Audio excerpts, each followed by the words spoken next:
So yesterday, Erwin was talking about our brochure and the kind of way it was captured, the way the kid was looking at it. Can you put that up there, Brian? There it is. We happen to have the model here. He's one of our Met students. Yoel, come on up.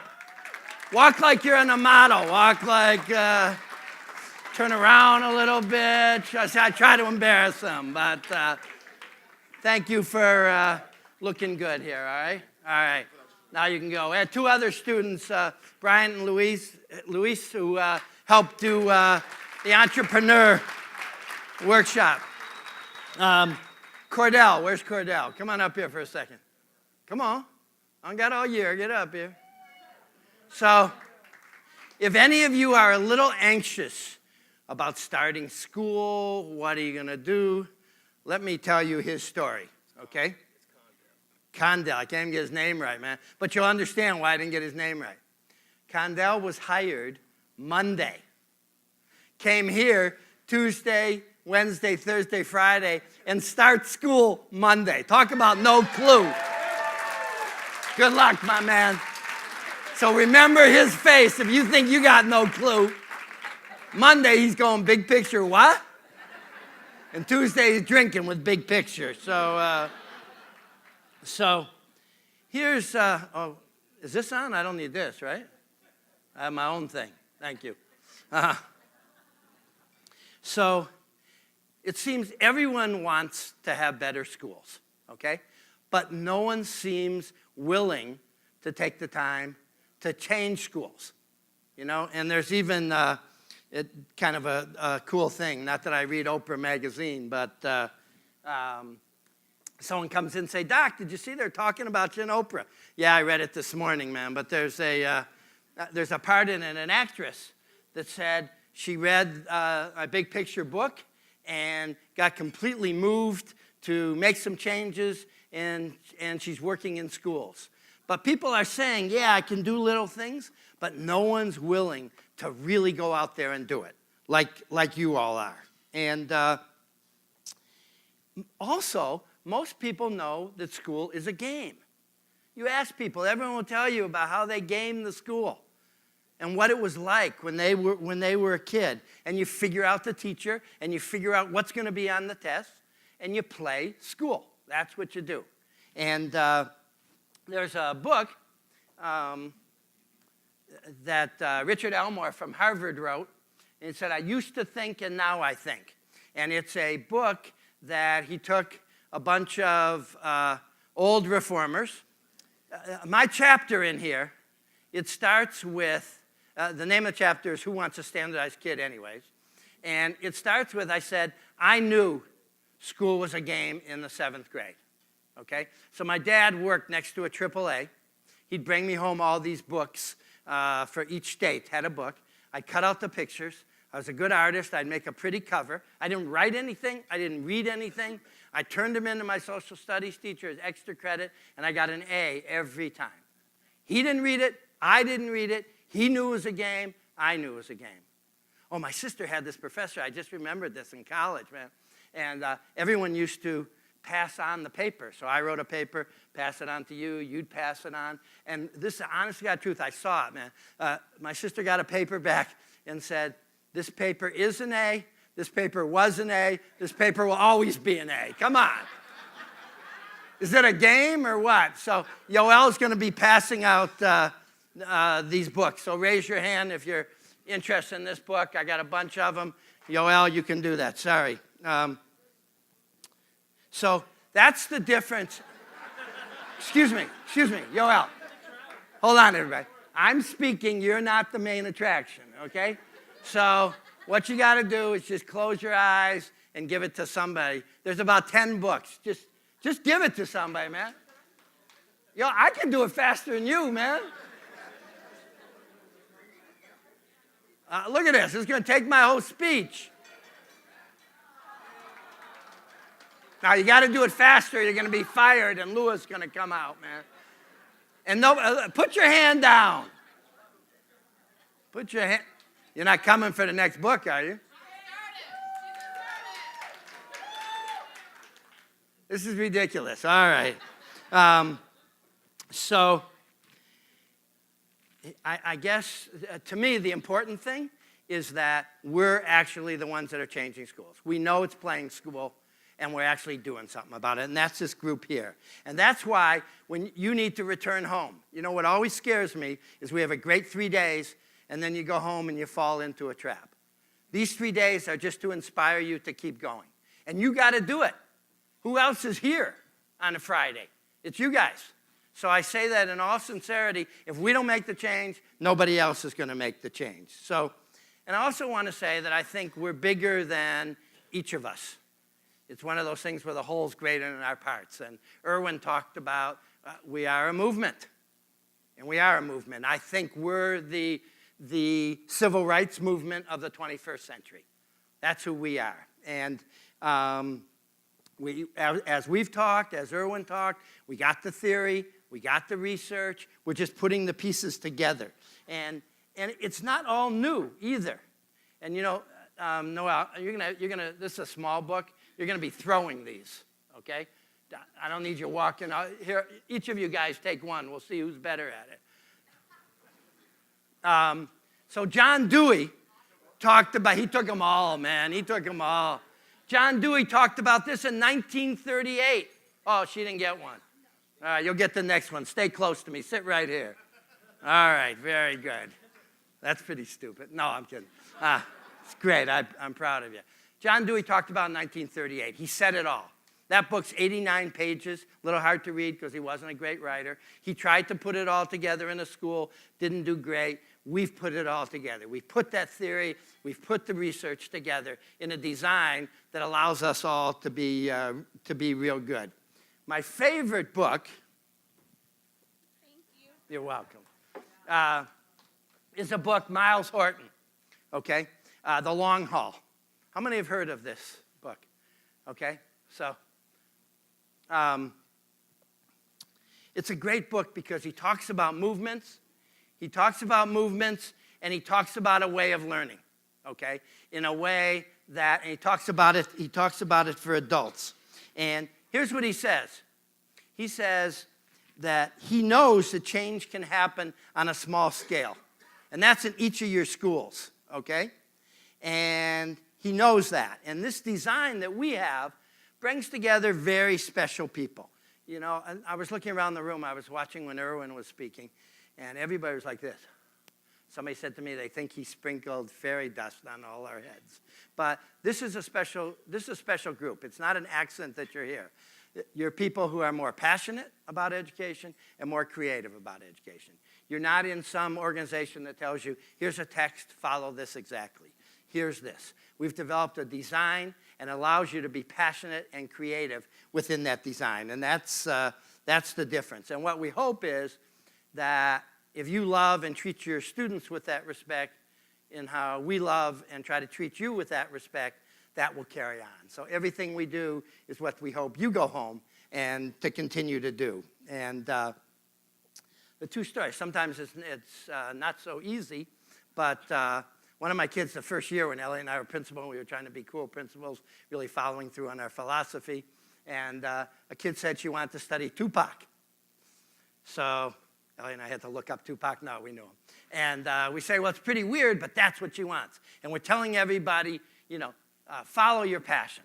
So came her exhibition time, and the room was filled. Usually there are about 10, 15 people in the room of kids and faculty. There were like 50 or 60. Every kid piled in that room, okay? And every kid knew all the words to a song. I was embarrassed that I just had a kid working on Tupac for 10 weeks. So the mother was sitting there. I hid in the back behind the kid, hoping the mom wasn't going to say to me, I'm sending my kid to a Tupac school? What's up, you know? But the discussions were amazing, you know? And kids talking and arguing about points, and it was beautiful. I snuck out and didn't have to talk to the mom. But it was like probably 15 weeks later, I saw Jackie at her computer, and she was studying Nelson Mandela. So her advisor took her from Tupac to Nelson Mandela. Her advisor said, here's some other cool dudes. Here's Malcolm X. Here's this. Oh, she would have never done it that first week of school. And she was planning, she went to South Africa, okay? She met Mandela. She then, with a college group, with Institute for Nonviolence at our University of Rhode Island, came back and designed the first nonviolent conference in Rhode Island. And that started with Tupac. So that's where, it's not that bad. And then another kid came in the first year, said, Doc, I want to study death. And again, Ellie and I are going, death? Oh my gosh, man. What's her parents going to say? And her mentor there's a funeral home across the street. Her mentor was director of a funeral home. She started visiting cemeteries. And she was a tough kid. She was thrown out of school, I think it was like 10, 11 times in middle school. Very tough. I go to her exhibition, kind of curious. And she had, back at that time, the access to computers wasn't like now. She had 27 drafts of a paper. This is a kid that didn't do anything in the middle school. And she's starting to talk and about how proud. And I said to her, I remember the question, I said, Maureen, are you going to continue to study death? And she said to me, no, I'm not, Doc. All her brothers and sisters were killed coming over from Cambodia. She said, 95% of my brain for all my years have been thinking about death. I now cleared my mind on death, and I'm ready to move on. So I felt so proud that I could give her that time to do that and then to move on, rather than pretending that wasn't inside her. Her senior year in college, she came back and did an internship with me. It was such a cool thing, a management intern. So that's the kind of thing where you have to believe in your kids. You have to respect that what they want, you can build off that. And that's how we look at you. No one's told you X, Y, and Z. People saying, if you notice, the LTI is a toolkit. Tools for you to use. So that's very important. And then when you keep thinking about it, I keep trying to say, this is not something Ellie and I made up. Okay? You read the Dewey book. He's clear. There's this book, Dan Pink, who happened to be a board member, very famous guy that wrote this book, Drive. What drives people? He wasn't talking about schools, but just what makes people tick. And he talked about you need a purpose in life, you need to be given some autonomy, and then you got to be held accountable to master it. And in here, he talks about us as one of the 5 schools in the country that are actually doing that. Give the kids a purpose. Then give them some autonomy to carry out that purpose, and then hold them accountable. So this is an important book, guys. Then there's let's see how long it takes. Noah, why don't you look around, see who's there, see if good man. There we go. I think the next book I give out, if you want to come running up to him. No, I'm kidding. The next book, there's this guy, Csikszentmihalyi. Long name, man. If somebody can spell Csikszentmihalyi, they get their book. Anyone can spell Csikszentmihalyi? Good. Csikszentmihalyi actually has got a PhD. He's a famous psychologist in California. He came and visited our school, and Elliot and I discovered he came from Europe and never got a high school degree. So when you're a high school principal, you have all those diplomas around. We gave him a high school degree. But he's the one that really made the term flow very important. Back one, Brian? The flow? Yeah. And it's that state where everything's working. And it happened to me, I used to be a baseball player. It happened to me when I was on the field. Everything mental and physical were together. Happens to me sometimes when Ellie and I are really brainstorming and things are really taking off. That helps. It helps when you see a kid finally gets that idea and starts moving. So this is important. This is the kind of place we're trying to get kids. When Irwin was making fun of rigor, Elliot always called it vigor. That's what you want. You want a vigorous learner. And the other book he wrote that I love because he said something is called Becoming an Adult. And he put like beepers on a bunch of kids and then would beep them and say, where are you and what are you thinking about while they were in school? I'm in biology class and I'm thinking about basketball game. Nobody was thinking about where they were. I'm in math class. I'm thinking about the fight I had with my girlfriend. Okay? So it's a very interesting, like we don't know that. Okay? And the world knows that and keeps working. So he says the way to think like an adult, it's called Becoming an Adult, is to study anything, but study it deeply, okay? So everyone thinks, America gets criticized, we go a mile wide and an inch deep, all right? The key is to go deep on something. That's where you learn to be a learner, okay? You don't have to know everything. In my book, there's a story of the kid Joe who came to my office and said, Doc, do you have any slides? I'm studying the Vietnam War. And I was over in Vietnam, but after the war, I just did a tour through there. And I gave him the stuff. He started working with a fellow that was developing a monument for people that had died in the war in Massachusetts. He took a class at Providence College on the Vietnam War. And then one day he comes in, he's getting ready, and I say, Joe, I never asked you, why are you interested in the Vietnam War? And he really turned very white, and there was a delay, so I'm waiting. And he said, my father was in the war, and I've asked him since I was 5 years old, and the boy's 17 now, to tell me about the war, Dad. And his dad would walk away from him each time, okay? For Joe's senior project, he took his dad back to Vietnam. So his dad was 18 when he was over in Vietnam. Joe Jr. was 18 now. They had opposing views. He took him back. His dad took him to each place where he was in Vietnam. And then they wrote a website together when they came back on how families can talk about the war with their kids, okay? Did I care that Joe knew about the Boer War? No. He studied a war so deeply and got into what that meant and learned how to study that, learned how to research that, learned about the opposing ways people are thinking about it. He went on to college, became a history major, and he's now teaching at our school. So it's a beautiful story about going in depth. Now, some people would say he only knew about the Vietnam War. Come on, there are more wars than that. But he learned something deeply. So those are two, yeah.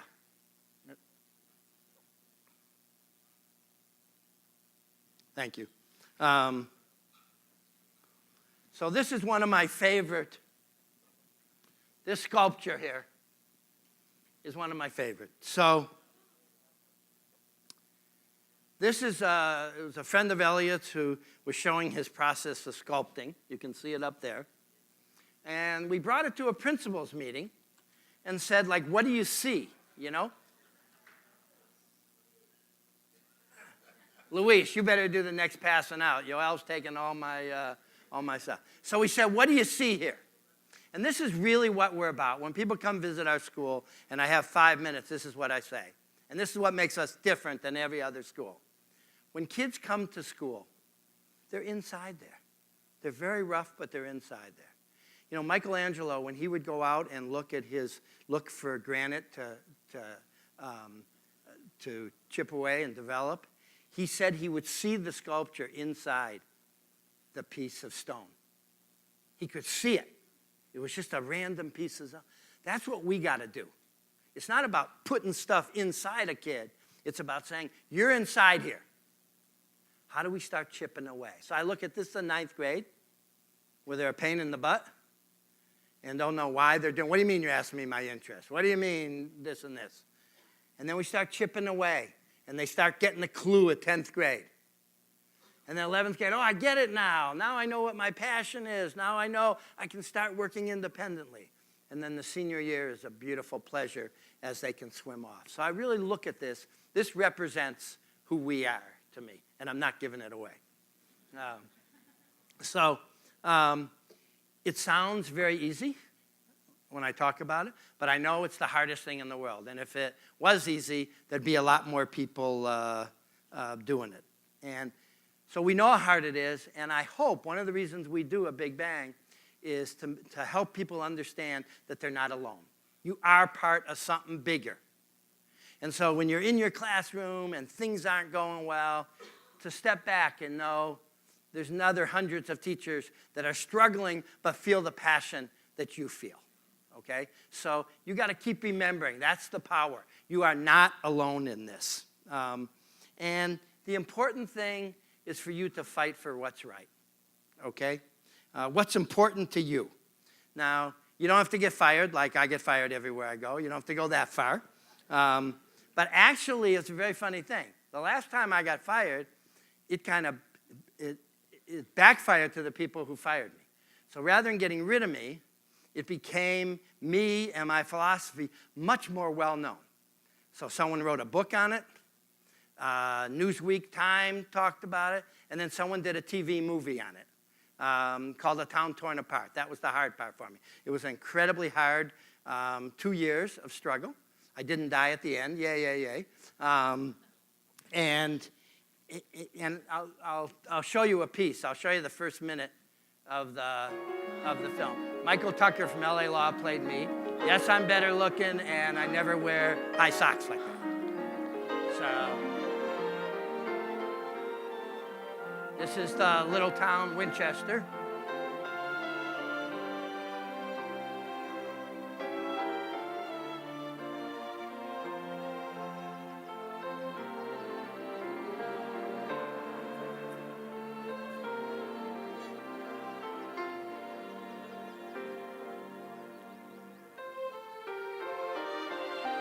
It's a little poor town of 3,000 in New Hampshire. Hi. Morning.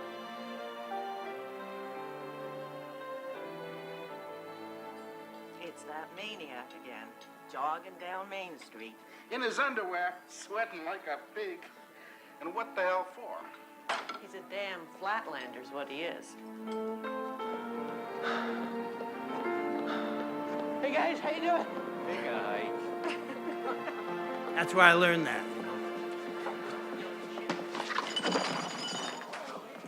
What'd you do that for, bitch?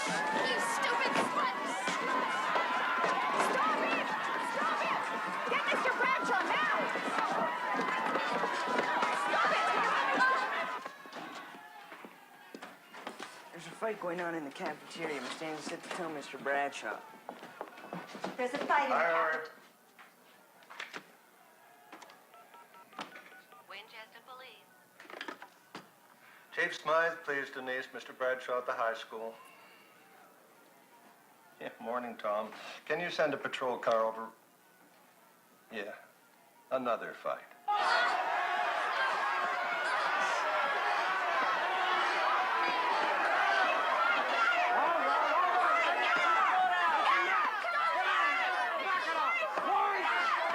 That's Michael's actual wife, Jill Eikenberry.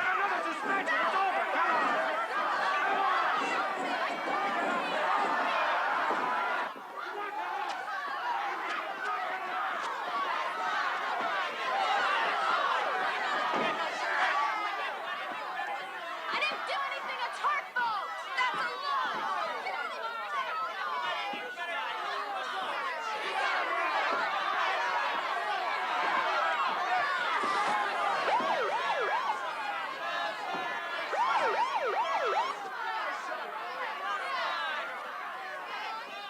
You teach here?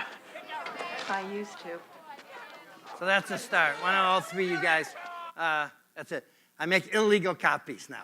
You can get busted for this, so put them under your shirt. NBC would kill me, but Brian does them for $1. So if you want them, if you didn't get one, you can just write to me, and we put them out. I made the cover. I say, I made up everything, man. I say, this is for Hi, how are you? Thank you. Yeah, you're the ketchup man.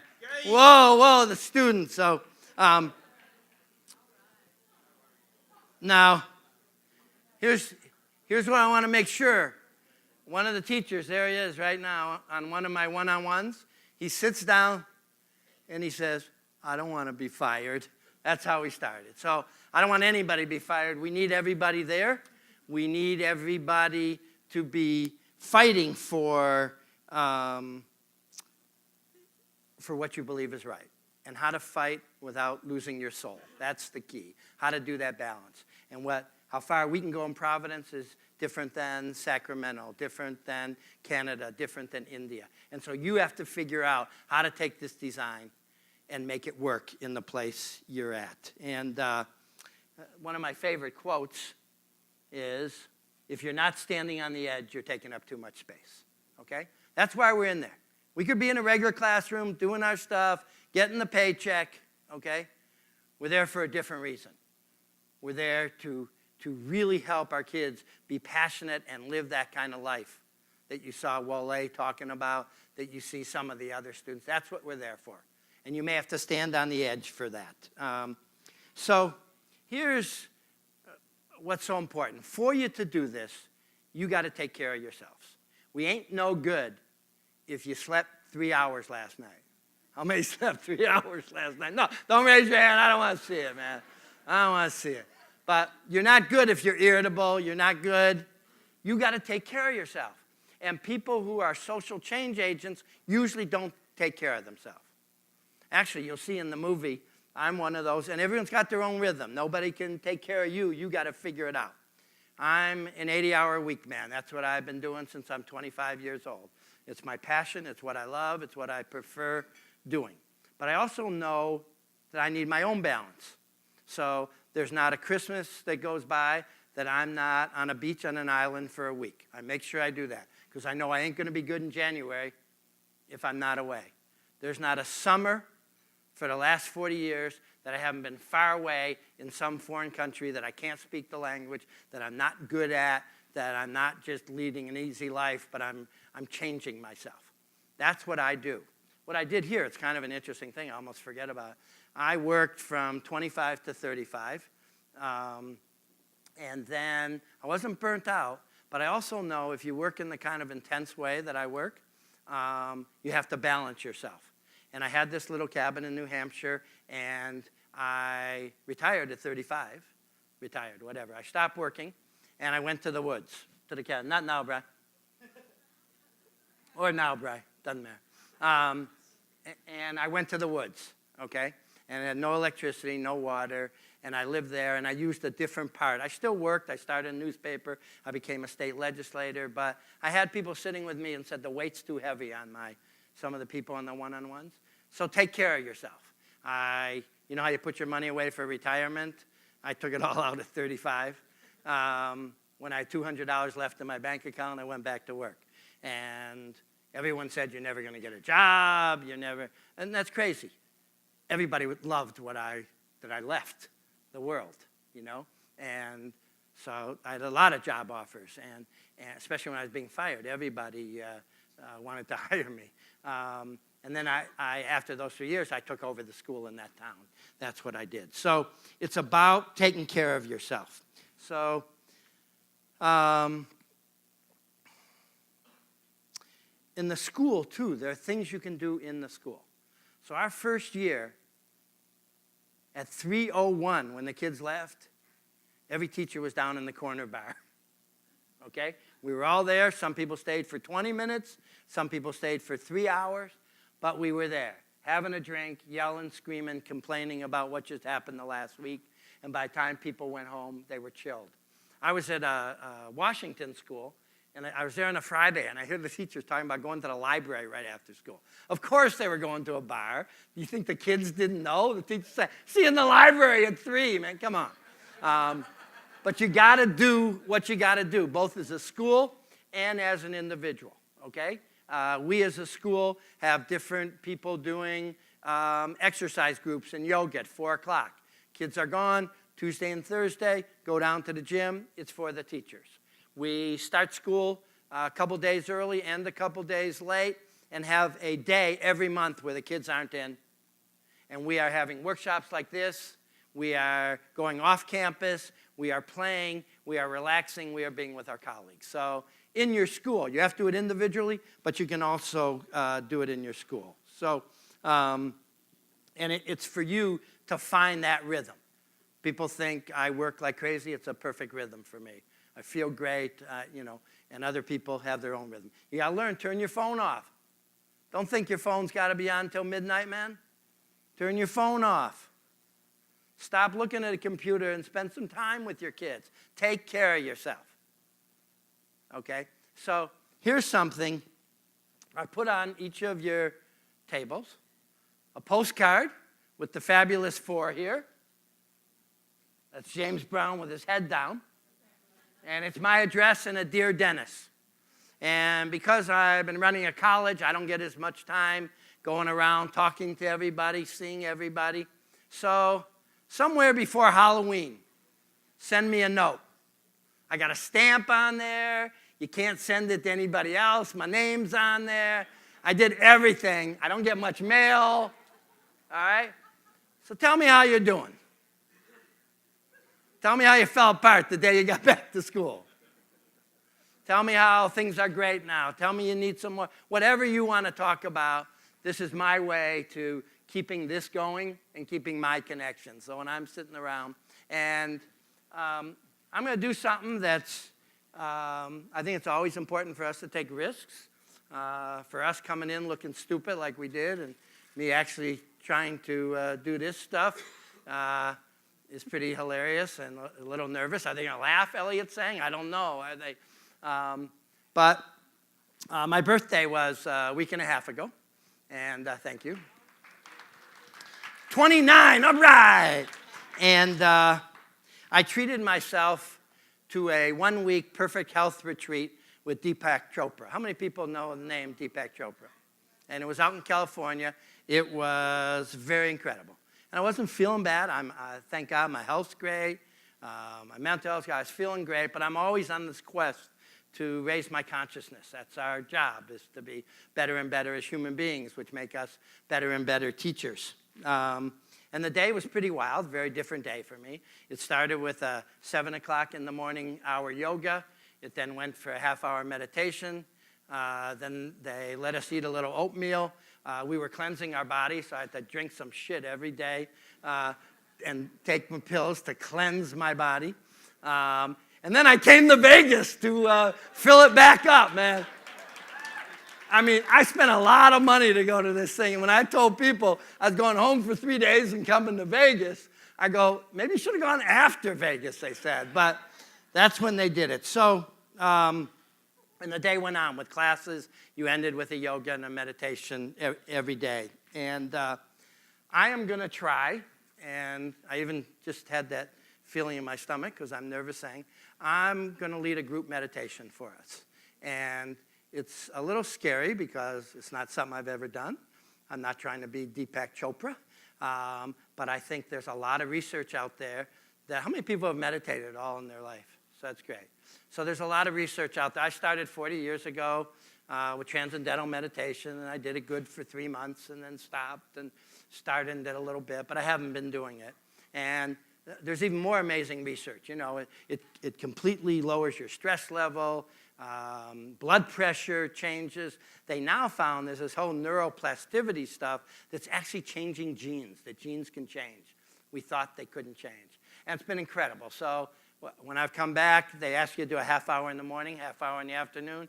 I've been doing about 20 minutes, and it's actually been incredible. And that's the one thing that I'm pulling from the week I was there. So I'm going to do it with us. And if for some reason you don't want to do it, that's fine. But so everyone put all your stuff out of your hands. I'm just going to do it for 5 minutes with us. So kind of everyone relax, kind of shake your head a little, shake your arms, get in a comfortable position. And the whole idea is to clear your mind, because that's what we got to do sometime. It's too cluttered. And we got to be good for the kids and good for our work and good for our family. So we got to really try to clear our mind. And that's one of the things that meditation does. And it's not perfect, like your mind's going to be all over the place. Am I going to hit my plane on time? Am I going to do this?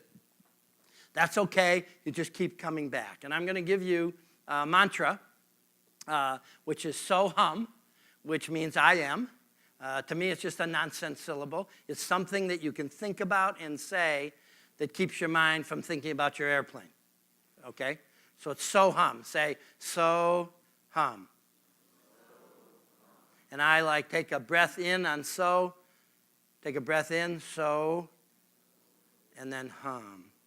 Okay? I'm going to ask you in a second to close your eyes. I'm going to be talking through a couple minutes of it. There's 4 questions that I'm going to ask at the beginning for you just to think about. and then we'll end. And then the other scary thing, I am nervous doing this, kind of weird. And then the last thing that I've done in a room, I haven't led, but I've been in a room with the international chant of Om with like 25 people. And it's incredible what happened in that room. And so the idea of doing it with 300 people, so we're going to end with that. So just relax, okay? Close your eyes. Get comfortable. Take some deep breaths. Feel yourself breathing in, filling your stomach, breathing out, breathing in, breathing out. Sometimes you can just concentrate on your breathing. Deep breath. I'm going to ask these questions. And you ask them every time to start.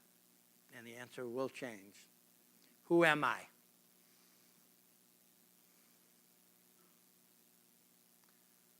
What do I want?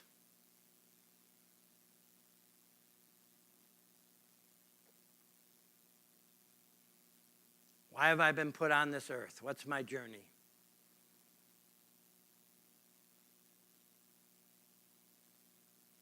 And who do I owe gratitude towards? And now you're going to start with so hum.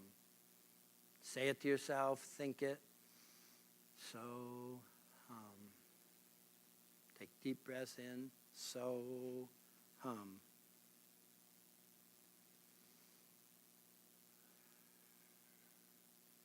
If your mind goes away at something, that's okay. Don't fight it. Bring it back to so hum.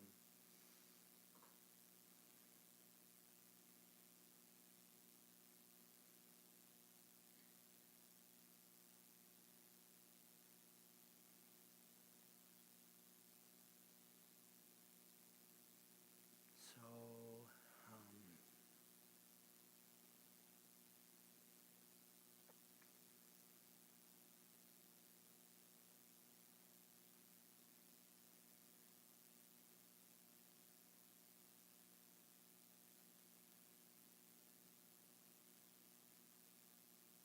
Deep breaths.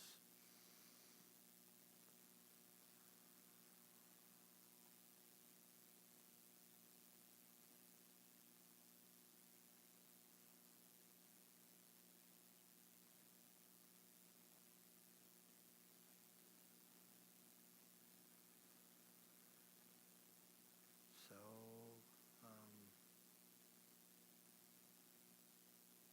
so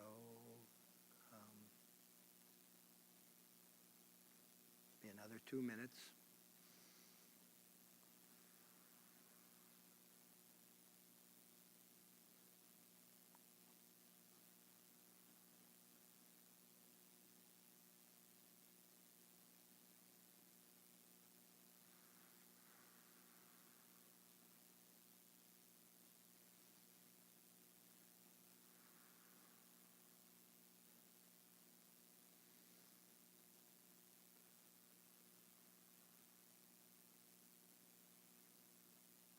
So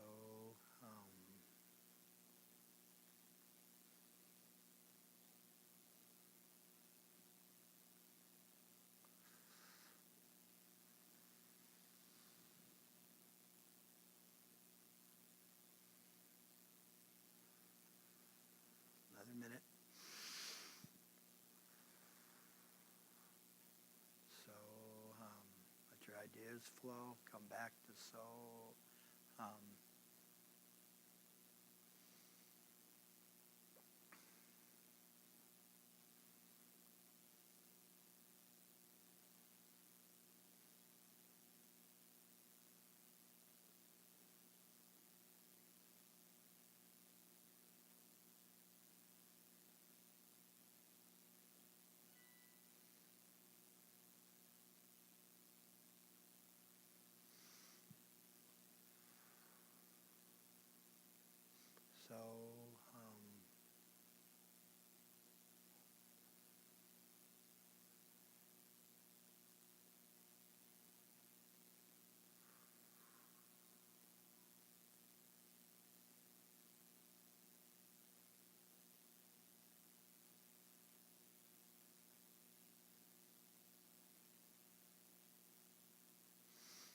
deep breaths as we're coming to an end.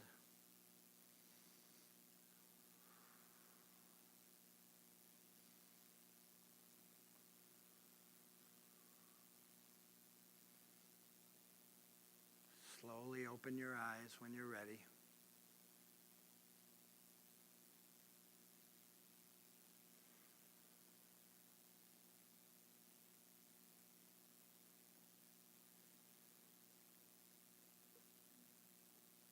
Give a little gratitude to your neighbor. They say namaste. I don't know what it means, but I think it's like a greeting of some kind to each of your neighbors.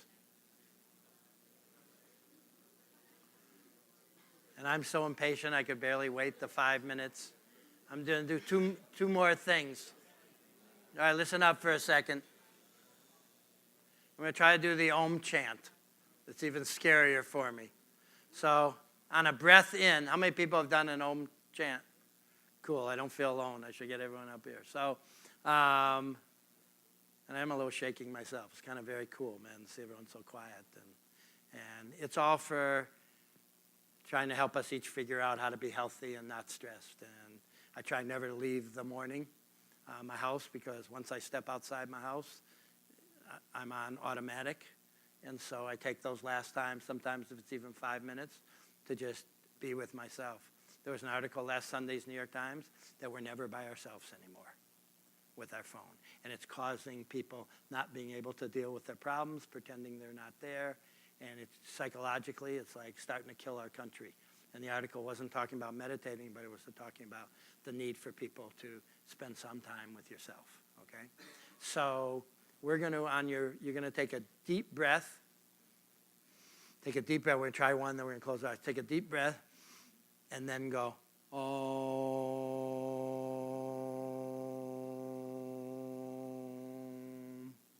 One more practice. Deep breath. Go. Om.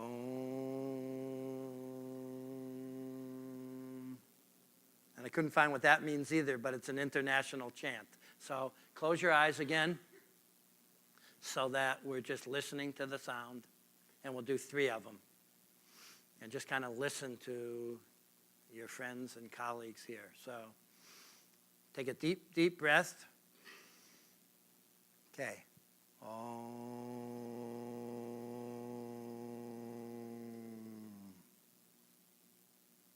Another deep breath. Om.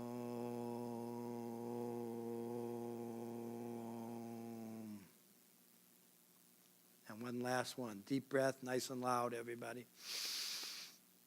Loud. Om.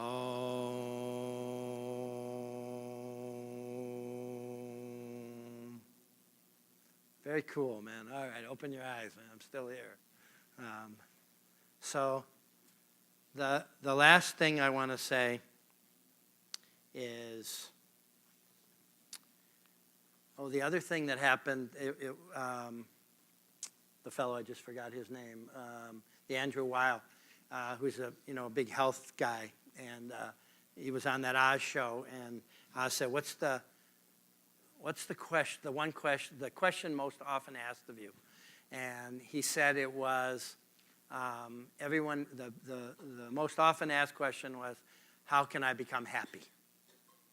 Okay, which is kind of interesting for a country. And the answer was, hang out with happy people. Okay, and I say that, I say that in relation to us. You want to make change? Hang out with the people who want to make change, who believe in you, not the people who are the doubters and the downers. That's how you're going to make change. Find those people. You want to be happy? Find the people happy and chill with them. You want to make change? Find the people in your school, in your life. There's different ways to connect now who want to make change. So let me say this too, and this is a little, Big Bangs are always a little hard for me because for the last 5 years I've spent a lot of time creating this big picture college called College Unbound. And so I'm less of Elliot, Carlos, and Andrew and the others are really doing a lot of the work. That's why I didn't know people as much, so I'm always a little bit like, I'm a little out of it. And people made me feel so welcome in a fantastic way from the first time at the bar. I think they were drunk and made me welcome, but today they didn't talk to me, no. But it really did move me and made me feel comfortable enough with this group to be able to do those last two things that I'm not so sure I could. I give a lot of speeches, and I definitely don't feel comfortable doing it with a group I don't know. So I thank you for that. And my present back to you is something I've thought about for a long time. It's kind of emotional to me. And Brian, now you can put the picture on. This is my cabin that I lived for 16 years. No water, no electricity. It's on the side of a mountain. It looks into Vermont, New Hampshire, and Massachusetts. In the winter, you can only get up there with a snowmobile. There's a big, long road to get up there. It's in the middle of nowhere. And I have not been living there the last 20 years. I've been in Providence, and I get there once in a while. It's still a very special place for me. And I've thought about this for a while. About 6 years, I don't know how many years ago, I got this McGraw-Hill Award for Outstanding Educator, which is really cool because we don't use textbooks, man. So that's really cool. The woman who gave me the award called me and said, you just got this big award, big prestigious award they're doing. She says, but I got to come up and meet you. I think they were a little scared. I'm on a plane tonight. I'm coming in the morning. And my friends were saying, that's the beauty of it. I don't buy McGraw-Hill, man. They got to.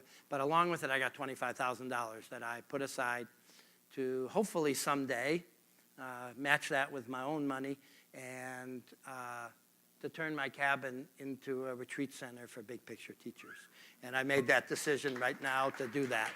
So that's my gift. By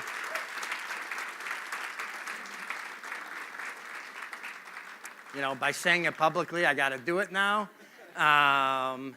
And I'm trying to find some people around New Hampshire and around who I know are in the 30s that will be around a lot longer, so that I can leave enough money to repair it and pay the taxes and leave a Jeep there so people can get up. And so I just thank you. That's my gift back to, my idea is that anybody that wants to use it, there'll be a committee deciding who. You can bring your family up there, can spend a week up there, being in the woods and clearing yourself up and supporting yourself for the great work you're doing. So I just thank you and love you.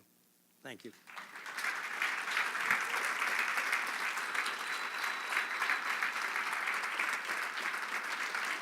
Thank you.